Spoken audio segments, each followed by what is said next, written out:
The rainy season is upon us, and the Mahaica-Maikoni Abari Agriculture Development Authority is reporting all systems are ready.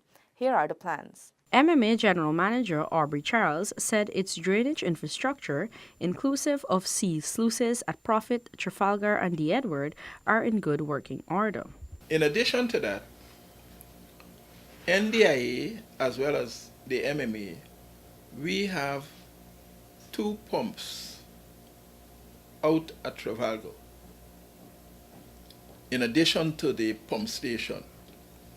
So during the tide lock period, when you can't get drainage via the sluices during the tide lock period, the pumps kicks in and continue to drain the area. Charles explained the MMA is continually working to ensure an improved and efficient drainage and irrigation system. He says the National Drainage and Irrigation Authority will provide backup equipment should the need arise.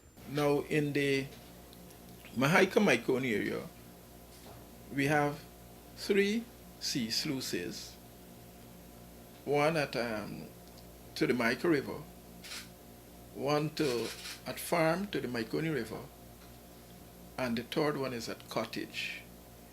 All 3 of those sluices are operable. In addition to that, NDIA has dispatched a pump